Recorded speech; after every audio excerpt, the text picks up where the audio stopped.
I'm James Lynch, and this is my stock report for UFC Vegas 117, taking a look at the biggest winners and losers from the event. And the biggest stock riser on this card has got to be Arnold Allen.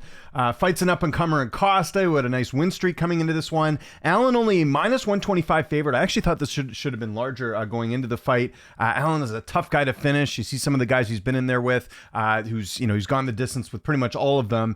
And he was coming off the loss to John Silva, but felt like he had a good chance here. And he goes out there and he gets it done. He hurts Costa in round one. It was just sort of smooth sailing the rest of the way. It would have been nice to see Allen get a finish here. He's not, hasn't got a finish, I think, in quite some time. I want to say the Dan Hooker fight was the last fight that he got a finish in. And no, it was Calvin Cater, but that was more of a knee injury. Would have been nice to see it finish there. But either way, really a good win over a dangerous opponent. If we go take a look at the stats here, this backs up a pretty dominant win here for Allen. If you look at the overall strikes, he comes through with 98 significant strikes compared to 100, so it's actually Costa who outlands him a little bit more. But the big dominance factor in this fight was the 7 of 7 takedowns. Costa 0 for 4 on the takedowns, so Allen ends up getting the win here. Looked very good in this fight, and again, first round I thought Allen took that, but you look at sort of the rest of the way, Allen did edge out most of the rounds here, and the judges agree. Even if you go look on MMA decisions right now, I don't think there's a single person who thought that Costa won this fight. If you go look on the MMAdecisions.com, you can see here that I don't think any media member scored the fight for Costa. Let's have a quick look. Always got to check this out anyways. You can see everyone scoring at 50-45, a couple of them going 49-46. But this is the type of win that Allen needed to put him back in the conversation of featherweight contenders in the weight class. Again, if you look at who he's lost to, it's some of the best in the division. John Silva, Evoy, Evan Holloway, doesn't get much better than that. Would like to see some better wins here. I mean, this was a good start. Costa, I think, is definitely a dangerous up-and-comer for sure, but let's see how he looks against like your Yusuf Zalals, your Sterlings, those types of guys. It would be good to see him get a win there, because his win streak's a little bit, interesting with the fact that Chikaze's a bit older. Cater's obviously towards the end of his career. Hooker only had the one fight in the weight class, at least coming back. So we'll see what's next for Allen here, but very solid win in the main event of this card, which of course was overshadowed by the MVP card.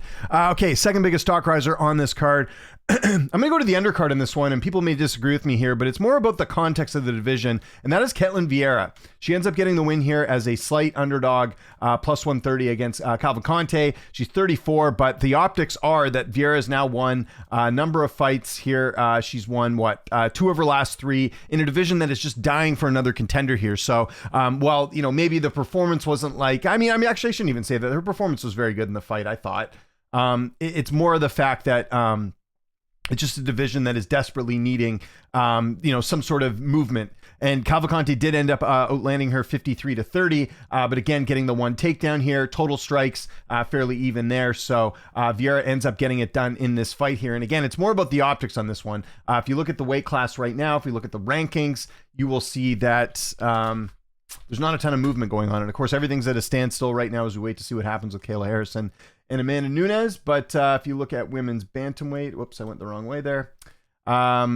Vieira's number 5. She beats, Cavalcanti, who's 11. She sort of maintains that top 5 standing right now, and that will mean that she'll probably get one of these big name opponents after this. Could be an Edwards or Pennington or Juliana Pena, but either way, very good win there for Caitlin Vieira, who comes through as an underdog. Okay, third biggest stock riser on this card is someone who didn't have a lot of stock going in, or at least we didn't know much about them, but it's the fact of how he won and how big of a win that was, and that's Juan Diaz, submitting Malcolm Wellmaker, underdog in this spot, plus 185, and he now is 15-1-1, 27 years old, coming to us from Peru.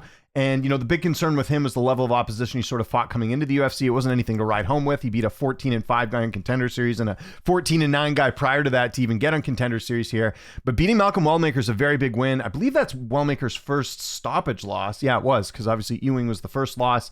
Huge win here, puts his name on the map here at bantamweight. This is what you need to do, is take advantage of a good UFC debut like this. And Diaz is someone that I'm sure they're going to be keeping an eye on, and we'll reference this win over Wellmaker for sure. And again, my big thing when it comes to the stock report is looking back at the card. What were some of the big highlights? And Diaz submitting Wellmaker was one of the big highlights on this card. Juan Diaz stock goes up. Again, didn't have a ton going in, but will now be known as the guy who beat Malcolm Wellmaker sort of going forward here. So big win there for Juan Diaz. Got to give an honorable mention here. Didn't think he had a ton of stock going in, but Dooho Choi is an underdog, upsetting Daniel Santos.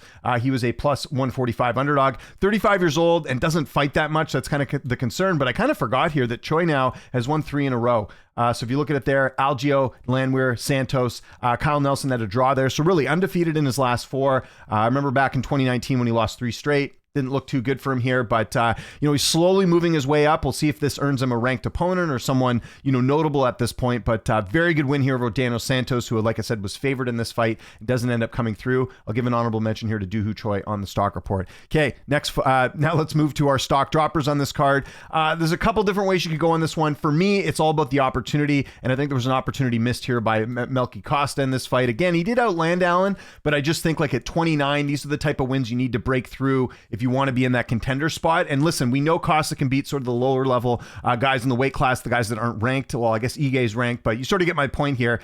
Very impressive win over these guys, but there's obviously needs to be a little bit more from him in order to get over the hump and be in that contender spot here. So I think it's a good lesson here for Costa. He's not like super old or anything. I think he can take what he learned here and go back to the drawing board.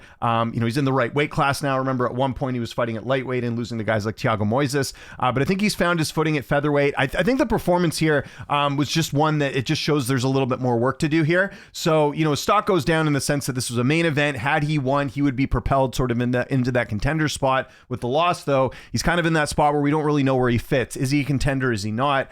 Still, I thought a decent effort here from Costa, but he ends up coming up short. He's my biggest stock dropper on this card, just for the simple fact that the opportunity missed here by beating Allen was a big one.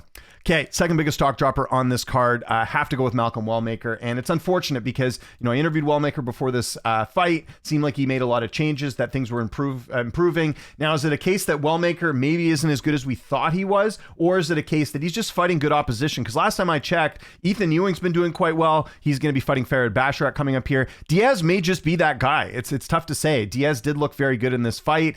Prior to that, Wellmaker did have wins over Cameron Simon. Chris Montino's not in the UFC anymore. The opposition is a little bit to be desired here if you're looking kind of the overall opposition that he's fought. Although the guy he did fight on Contender Series with 13-2.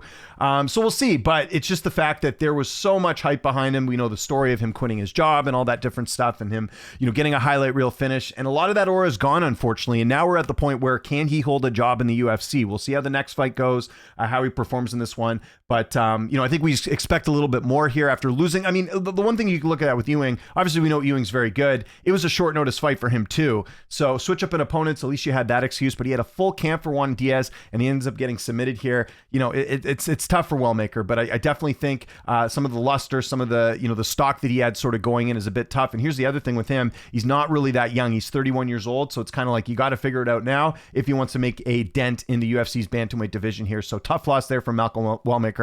He is my second biggest stock dropper, and you could go first biggest stock dropper if you wanted to, because he certainly had more hype than Costa did, but it's the optics of Costa being in a division where a win over Arnold Allen would have certainly served him quite well.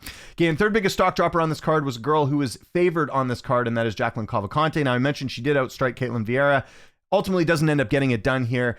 She falls to 10-2 overall in her career. And this again was an opportunity for her, kind of like these other fights we were talking about, of her kind of jumping into the next level here. 28 years old, so still plenty of time for improvement here. But you look at the win streak here. Again, some decent wins. I mean, Mayra Bueno Silva, although Silva ended up losing the fight after that. Kind of the same thing with Costa here. She can beat sort of that opposition that she's expected to beat, but when you get that step up, doesn't end up coming through here. She does have a win over Melissa Croden that has aged quite well. Obviously, Croden in the UFC now, but I think this, again, a bit of a missed opportunity here for Cavalcanti not being able to get it done. And with the bantamweight division, it's just so easy to move up if you get a win here. So she beat Caitlin Vieira. She would have got probably a big fight after this. Now it's back to the drawing board, and she'll sort of fight some of the other women in that weight class that have struggled a little bit. So yeah, tough stock drop there for Jacqueline Cavalcanti. And we'll do a quick honorable mention. I mean, he could also be a stock dropper as well, but I didn't have too much hype behind him. Some people might have, but we got to talk about Daniel Santos, Willie Cat. He was favored in this fight, ends up getting finished here, falls to 13-3. Prior to this, decent win streak here. 4 in a row, I should say, after losing to Julio Arce a couple years back. So kind of the same deal here, fighting some opposition. I mean, the Castaneda win's actually aged well, because Castaneda, I don't think, has been finished since then, or at least it's tough to finish. And yeah, I just think kind of a missed opportunity here. You're fighting an older guy, a little bit younger here. there's a spot for him to kind of move up and make some noise here, and he ends up falling short. So it's back to the drawing board for Santos. He gets an honorable mention here. If you wanted to put him as the third biggest stock dropper, you could do that too. I just think a win for Santos here wouldn't have done as much as a win for Cavalcanti over Ketlen Vieira. So that's where I have him ranked here. He is just getting an honorable mention here on the stock report. So just to quickly recap, stock risers are Arnold Allen, Juan Diaz, and Ketlen Vieira. And then stock droppers are Malcolm Wellmaker, Costa, and Daniel Santos gets an honorable mention, and Cavalcanti as well. So let me know in the comments what your three biggest stock risers and three biggest stock droppers are. Would love to hear your opinion on this. Sometimes I miss things, or sometimes you guys have different opinions than I do. So would love to hear from you there. Follow me on Twitter, TikTok, Instagram, @Lynch on Sports. This is a stock report. I do this after every single UFC event. Hope you guys have a great rest of your week, and I'll talk to you guys soon.